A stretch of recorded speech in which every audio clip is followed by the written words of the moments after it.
Subramanya Swami Mahayagam, a very auspicious happening. The spirit of the yajna is to spread auspiciousness. We find this reflected in all the prayers, all the Shanti mantras found in the Upanishads, found in all our Shastras, an auspiciousness that elevates everybody. Elevates the Yajamana,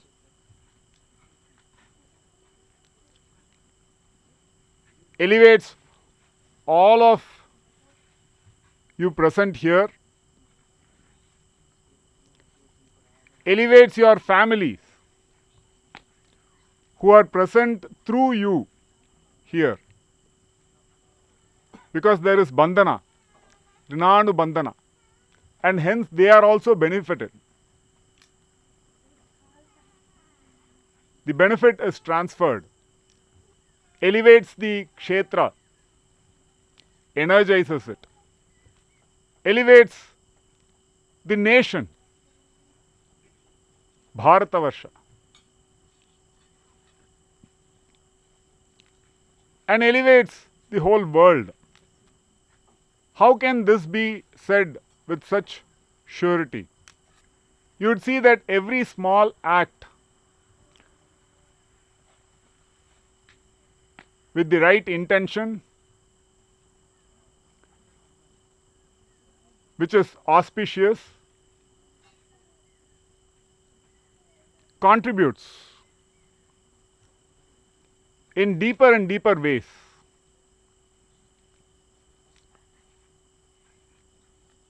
There is visible benefit which is immediate. There is indirect and invisible benefit that might not be immediate, that builds up, that is emergent. The emergent benefits are more powerful, more long lasting than the immediate visible benefits. And this we know from the Shastra, which is a pramana, which is a valid means of knowledge to decode what is happening, to decode even the benefit. It is just like in the democratic process. We see a person vote. Can we claim that because of the vote, the candidate won? Can we claim directly? Because you voted, who you voted for won.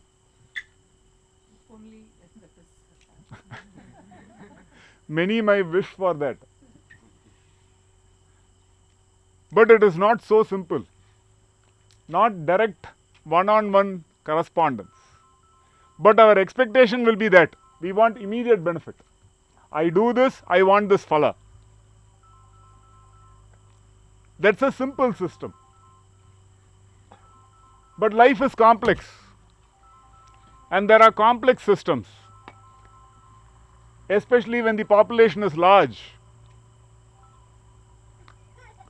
The benefit has to emerge. Similar to the democratic process of voting, where we cannot directly claim that because I voted, the candidate won.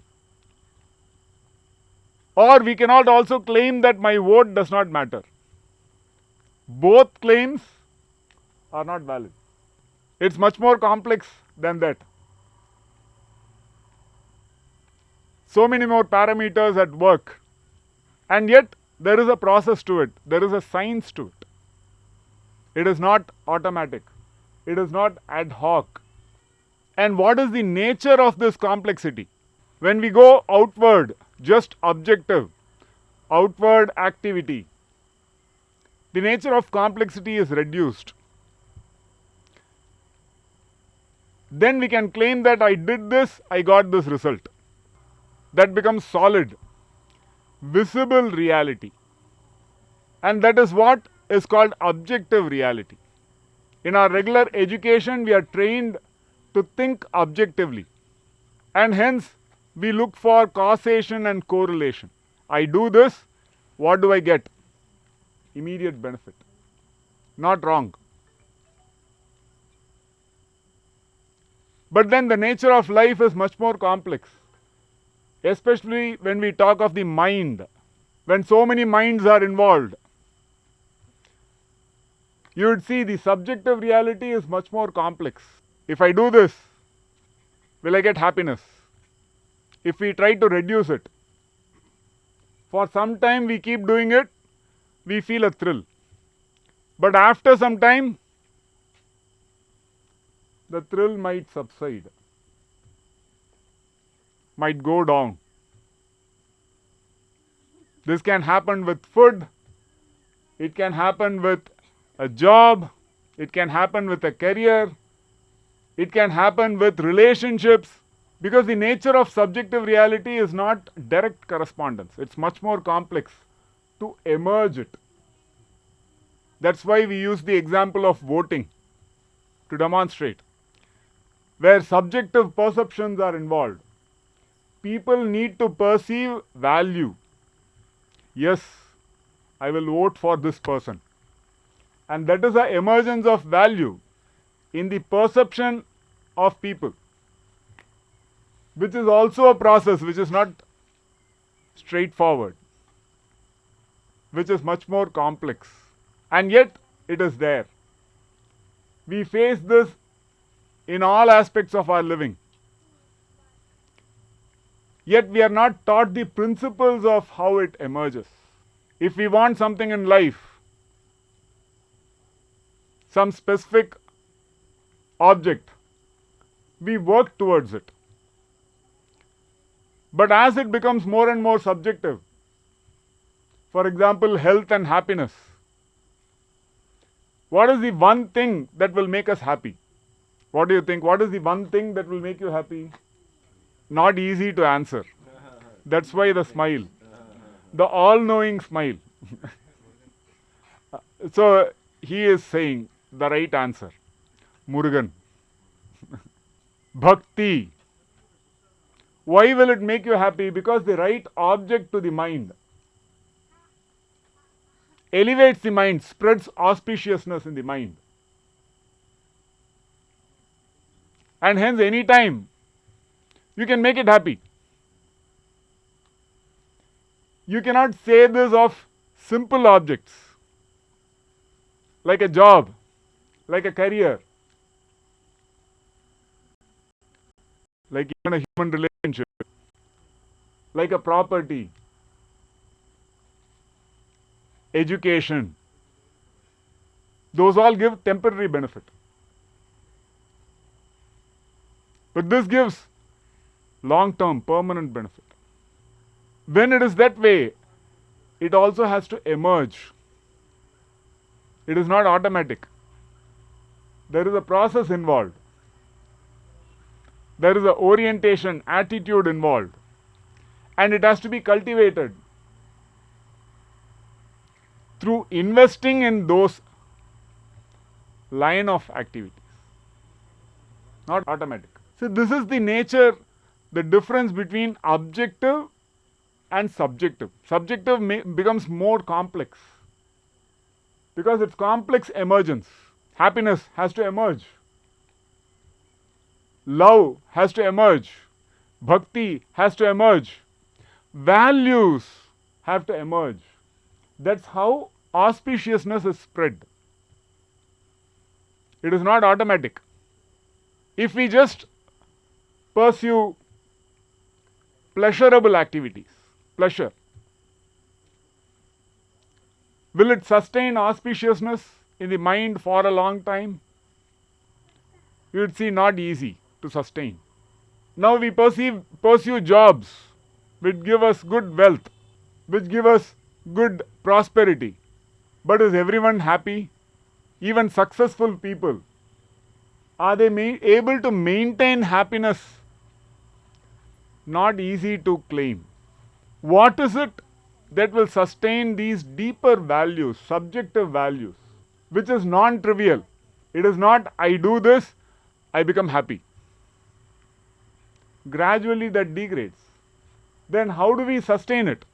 What is that one formula to sustain peace of mind? In growing complexity of life, when you are a child playing with toys, you feel fulfilled. But can you claim that later, after you grow up, the same toys will not give you that fulfillment? So we have to adopt other toys. Toys nevertheless. We shift the object of focus. And then we feel satisfied for some time. Like that we keep shifting. If one thing does not provide us that satisfaction, we shift. We try to keep shifting. But until what time? How long? That's when we start turning inward. We start analyzing the nature of happiness itself. What makes us happy? Is it just out there? It is just like for the growth of a tree. We have to nurture the roots, and the roots are not visible. The outward fruit is visible, the root is hidden. Like that, the outward behavior, activities are visible, but the root of those activities, those karma, are hidden within us. But our attention is focused outward in just the activities. And hence we keep trying to search for meaning, purpose, happiness out there, in the fruits of those activities. But if you need to get, now is summer season, we are all enjoying good mangoes, tasty mangoes in Hyderabad. Will the mangoes happen without nurturing the roots? We want the fruit. For that, where should we nurture? For tasty mangoes to emerge, what should we nurture? Directly the mangoes? It is not there yet. Before the mangoes emerge, you will have to nurture the roots. Without that, tasty mangoes, will they emerge? They will not emerge. Now we are enjoying the mangoes, the fruits.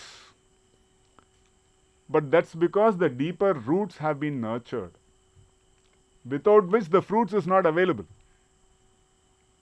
Similar is happiness.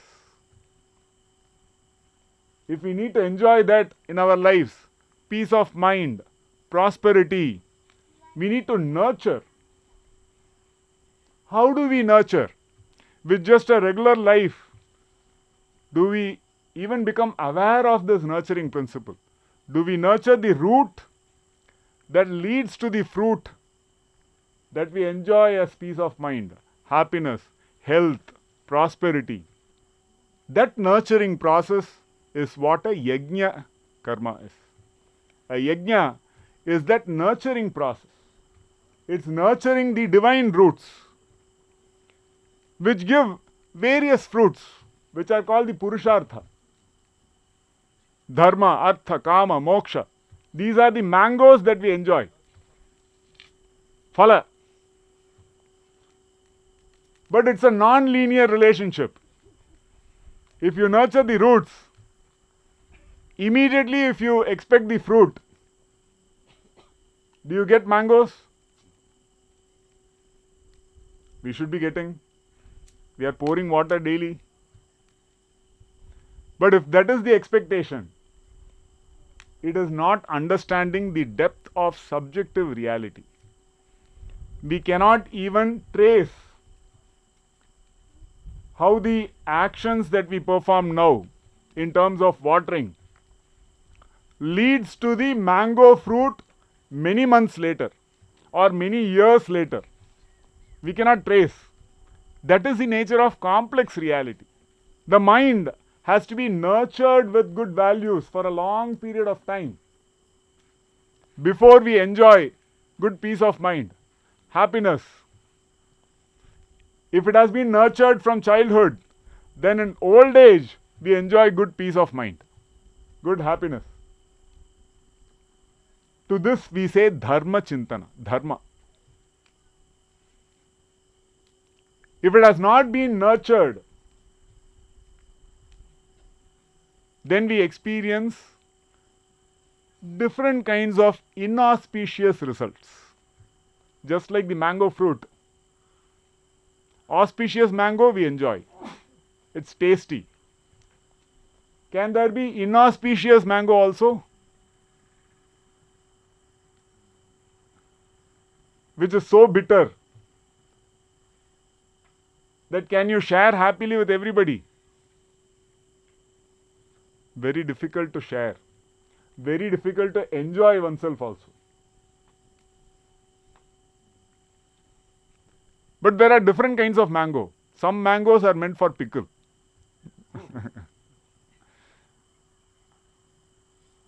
Some mangoes are meant for amras. Some mangoes are sweet. So like the different kinds of fruits depending on the expectations. But the nurturing is always subjective. Not so easily visible. And that's why as part of the yajna, when we invoke the devata, this is a process of nurturing the objective reality as well as the subjective reality. Instilling good value systems. The objective reality is nurtured in terms of the Pancha Mahabhuta. It's nurtured. Auspicious dravya are offered in Agni by invoking mantras. Now this is nurturing the Pancha Mahabhuta, the material dimensions that lead to this reality. Akasha, Vayu, Agni, Jala, Prithvi. The Akasha Tattva is nurtured by auspicious thoughts, auspicious emotions, auspicious mantras. It is nurtured. The Vayu Tattva is nurtured where auspicious dravya offered to Agni, it spreads auspiciousness in the Vayu Mandala. That cannot be said of burning any substance. We can see, if we burn oil, what do we get? If we burn petrol, diesel, we see it is not auspicious. So auspicious dravya are poured, which nurture the Vayu Mandala. This is useful to understand because otherwise many people think this is burning. Not all burnings are equal. Burning inauspicious objects create pollution. Burning auspicious dravya creates cleaning. It cleans the environment. There has to be appropriate discrimination. Viveka. It is not the same. If this viveka is not there, then we will think, hey, you're burning. No, this burning of auspicious dravya, substances, helps in cleansing the Vayu Mandala, which leads to health, not otherwise. Likewise, when the bhasma is poured in water, it cleanses the Jala Mandala. You'd see it cleanses, not automatic. If we pour anything into water, will it get cleansed? No, it is not so. Now we see many rivers pouring inauspicious dravya. See, auspicious, inauspicious. It's important to understand the difference. It is just like food. There is auspicious food, there is inauspicious food. Both don't act the same way. One creates health, another creates problems. The same is applied to the Pancha Mahabhuta. Bhasma, when poured on water bodies, it cleanses.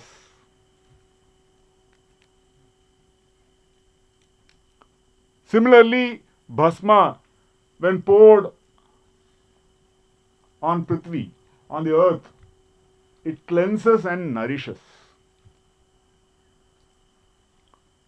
And hence, in the material dimension, the yajna creates auspiciousness in the Pancha Mahabhuta, which becomes source for the future material objects, material reality. That's why it's called Prapancha, made up of the Pancha Mahabhuta. Auspicious objects are important to create material reality. With inauspicious objects, inauspicious material reality is created.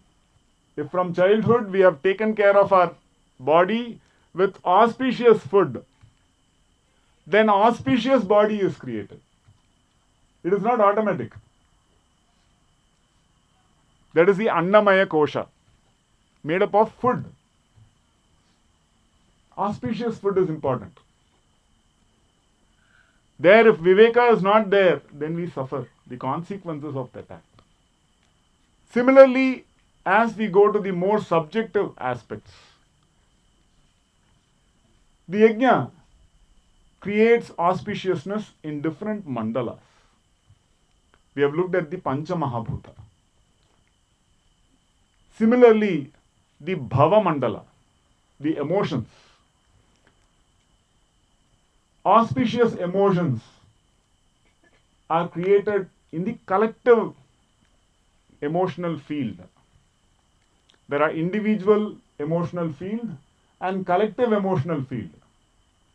Collective emotional vibes. And there also auspicious vibes are important. Happiness is important. Peace, harmony is important. Bala, Dhairya, Virya is important. All auspicious bhava, emotional field.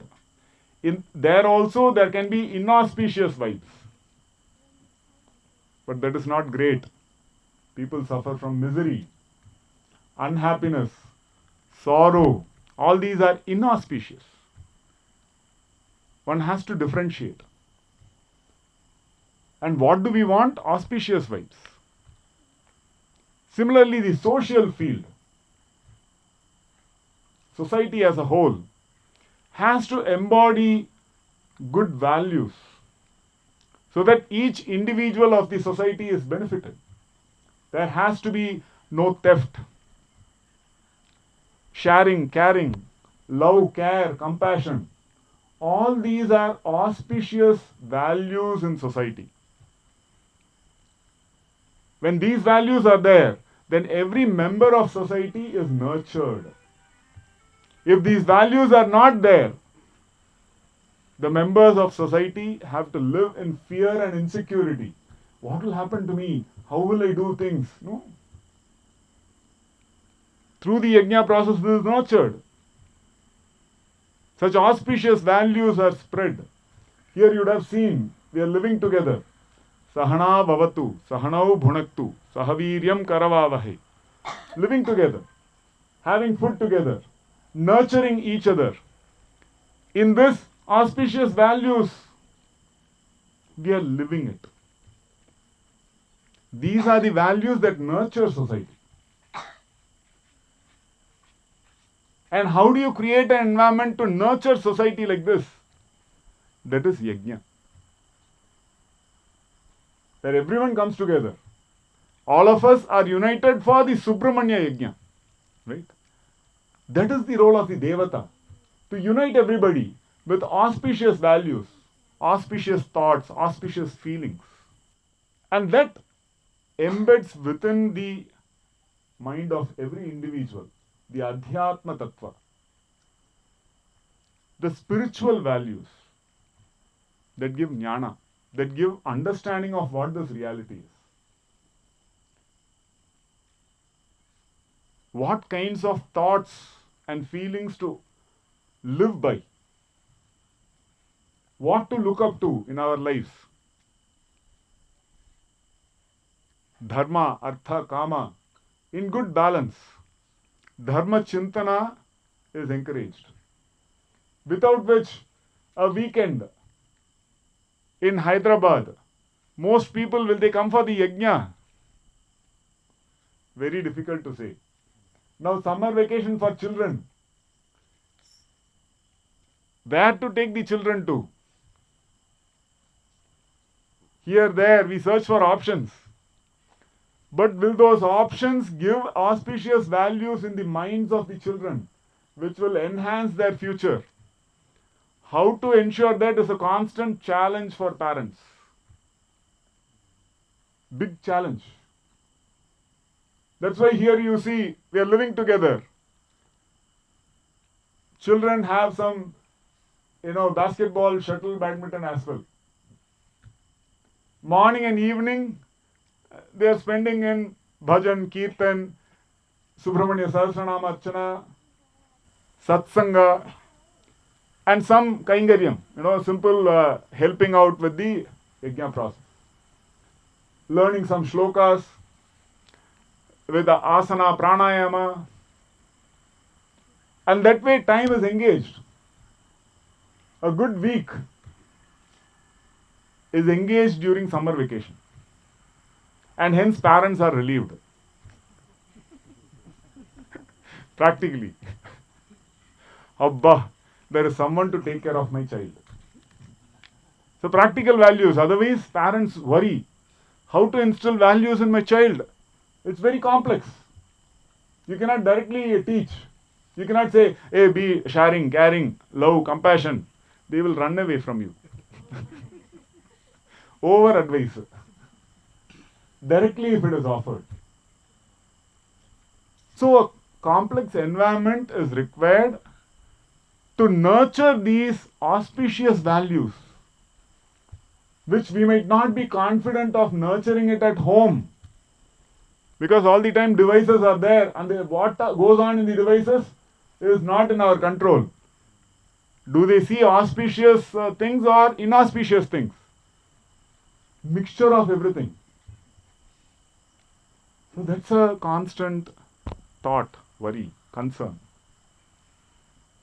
And a yajna solves it. Sahana bhavatu, sahanau bhunaktu. We are confident. There will be good values instilled in our children. At the same time, they are entertained by being together, playing together, sharing, caring together, learning some cooking skills, serving people who come, learning some shlokas, mantras, and gainfully engaged, eating healthy, doing asana, pranayama, which in a home maintaining a routine is a big challenge. A yajna, a collective yajna, solves it. So dharma, artha, kama, everything is ensured over a period of time. And moksha. Those who are spiritual seekers, who seek jnana, who seek the ultimate purpose of life, paramartha, even they are nurtured. Gradually the mind settles down. And in the mind, Murugan gives jnana, gives upadesha. In a settled mind that is fit to receive Atma Jnana. Not easy to achieve. But through the process of a yajna, that is much easier. When you do the Sahasranama Archana, there is that activity. Gradually your mind is linked with it. And it very easily flows into dharana and dhyana. Which otherwise you sit, struggle. How to achieve it? Not easy. How to achieve peace of mind? If we sit and try to meditate, all the thoughts, EMI, this, that, this, all the concerns, worries, everything floods our mind. Practically. All the thoughts flood. And it's very difficult to attain to samadhana chitta. But in this collective space, there is support. It's an ecosystem that is created where gradually the mind settles down. You feel calm. You feel support. You'll talk to people. They will support. They will provide some solace. Like that, gradually the mind settles down. You no longer feel burdened because you are alone in the battle. You can handle it. Like that, a yajna offers a multi-dimensional benefit. Some benefits direct. Most benefits long-term, indirect, and hence not directly visible. Visible only through the Shastra Pramana. The Shastras clearly state so many benefits attending to the yajna. That's why in Bharatavarsha, yajnas have been very, very powerful processes which has led to civilizational continuity, where the devatas are invoked. And this specific yajna is also associated with the Ayudha of Murugan. It's to invoke protection. Because when we say auspiciousness, we are talking of positive values. But to maintain that positivity, we also need protection from negativity. To maintain positivity, we need protection from negativity, from negative forces. It's not automatic. It's always a tug of war. You can see the swing in your own mind. Positive, negative, positive, negative. Similarly in the outside reality. Now Bharatavarsha requires that protective presence. And hence we invoke the veil, which is a powerful ayudha of protection for Dharma Rakshana. Because Bharat stands for Dharma. And that protection we invoke. It is not automatic. It's a great astra, sukshma, which protects our identity as Bharat, which stands for Dharma. So the positive, auspicious qualities are nurtured, and the yajna also provides for protection against negativity. Both of these at the same time. Both are important. And that is how the society is protected. The family is protected, nurtured with auspicious values. The individual also is protected and their purushartha is satisfied. Dharma, artha, kama, moksha, everything is satisfied. So may this auspicious Mahayajna to Subramanya Swami, Kartikeya, Shanmukha, Murugan, bless everybody with health, happiness, prosperity, and provide the Raksha necessary for Bharat now. To give us strength to go forward, because Bharat stands for the purity of these values. Our rishis have clearly said, Vasudhaiva Kudumbakam. We stand for such universal global values, and such values have to be protected. And for that, this yajna, however we can participate in co-creating such values in society and the world, this yajna provides a powerful platform for participating. Along with this, we have sustainability principles, co-living principles, yoga abhyasa, goshala, where go seva is offered, mud brick making, vaidyam, herbal medicine, siddha, ayurveda, all these integrated. So one can see yajna provides, if we look at in modern terms, yajna is a platform for ensuring that auspicious good values, health, happiness, the knowledge to achieve it in a sustainable manner, everything is spread in society in a very simple, direct educational process, which does not take so much time to integrate in one's lifestyle. The yajna provides a platform for such rapid integration. At the core of this yajna is the veil. as Swamiji beautifully mentioned on the first day, the veil represents the rise of human consciousness. So, how did this veil come into existence? What is the story behind the emergence of the veil? So, in this universe, there was a Shakti by the name Maya, and she used to cast her veil throughout the universe, hiding the truth from all of our eyes. And it so happened that Maya Shakti served sage Kashyapa, who was doing his tapasya. She served with a lot of devotion and with a bhava of seva, that Kashyapa Maharishi was very happy to see her seva. And in that moment of happiness, he said, "You ask me any boon that you want. I will bless you with a boon." But to Kashyapa Maharishi's surprise, or even a bit of a shock, Maya Shakti revealed that she wants to bear the child of Kashyapa or children of Kashyapa. So, with no other go, Kashyapa Maharishi had to accept that. And Maya and Kashyapa Maharishi had 4 children: Surapadman, Simhamukhan, Tarakasuran, and Ajamukhi. 4 children. Ajamukhi was the daughter, of course. And who is the Acharya of the Asuras? Shukracharya. So they were all trained by Shukracharya personally in the art of weapons, astras and shastras and all of that.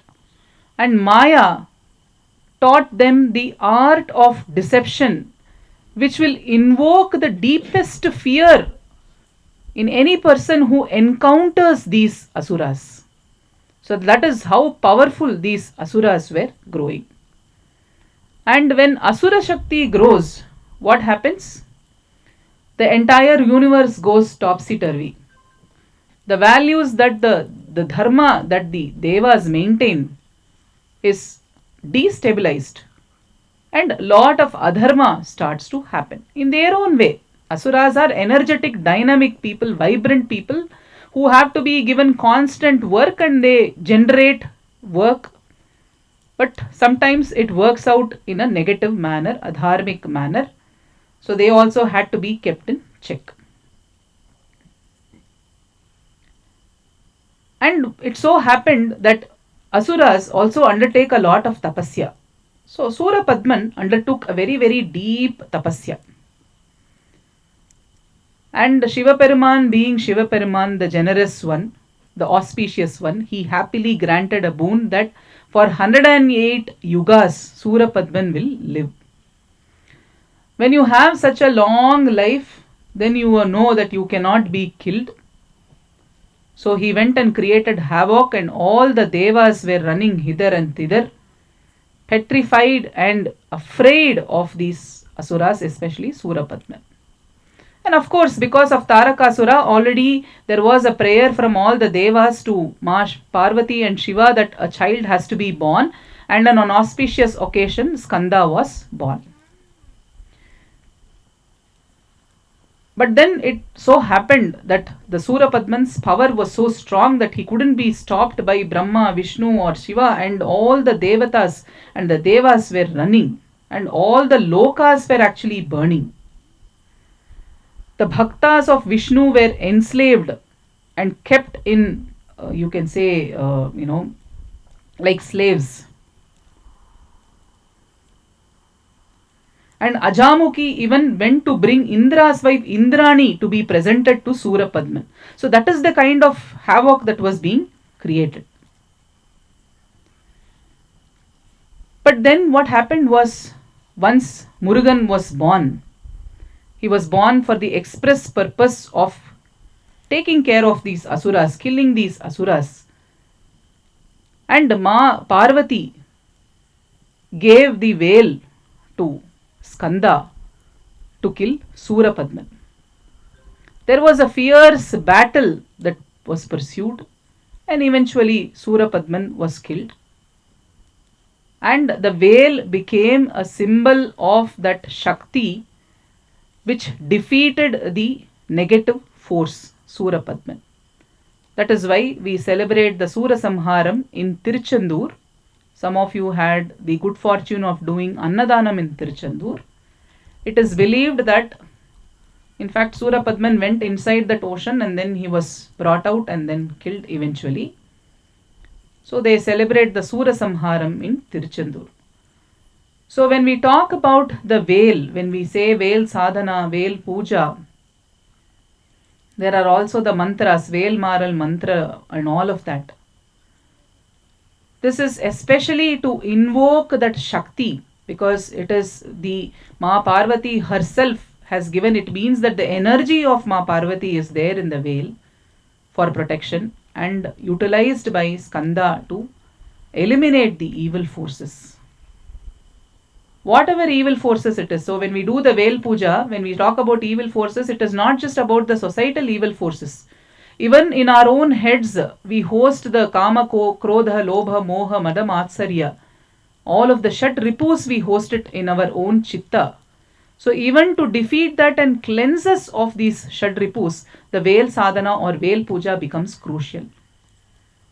The other aspect is to protect the surroundings from negative forces. And of course, the larger Dharma Rakshana in the society. We see that there is so much Go Hatya that is happening in the society. And we as individuals aren't able to do much.